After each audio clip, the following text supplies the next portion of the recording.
The story behind an old lighthouse in New Jersey that's rumored to be haunted. A couple's community pumpkin carving tradition grows to 1,000 pumpkins. And have you spotted any UFOs in Jersey lately? I'm Bianca Velasquez from the NJ.com newsroom, and it's a new month, guys. You're listening to Today in NJ on November 1st. There's a lighthouse in Jersey that's 162 years old and apparently still has some spirits lurking around. A man who works at the Upseekin Lighthouse said he's seen and heard things he can't explain, even hearing voices with British accents.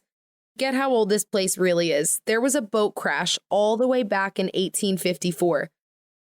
The boat was sailing from France but sank off the coast of Long Beach Island.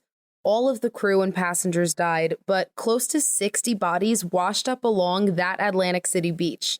The waters in front of the lighthouse even used to be called the Graveyard Inlet.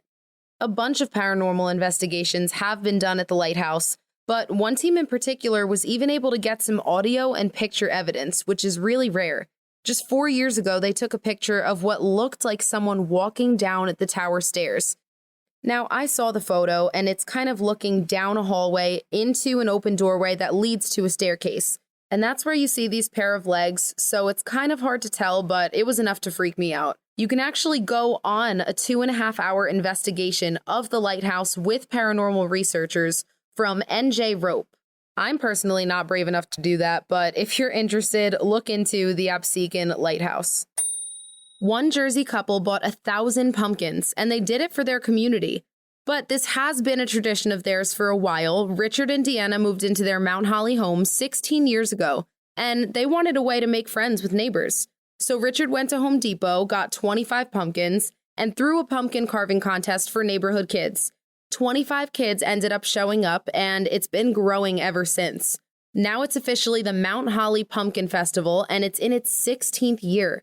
The couple doesn't treat it as a contest anymore because of how big it is. It's more of a community event.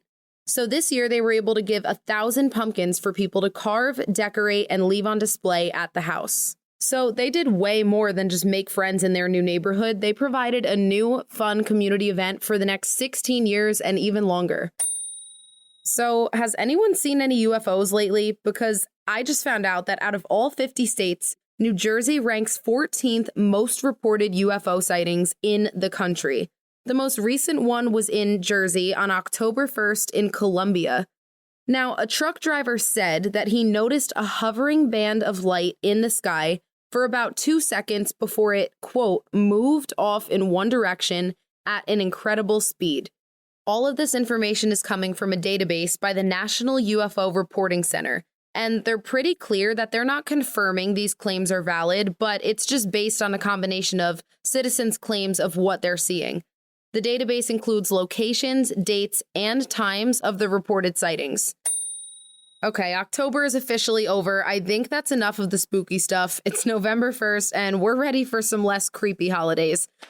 So thank you guys for listening to Today in NJ for your morning news. If there's something you want to hear on this podcast or you just have some suggestions, please send an email to podcasts@njadvancemedia.com. And you can also follow me @bybiancavel on Twitter. Have a great weekend, guys.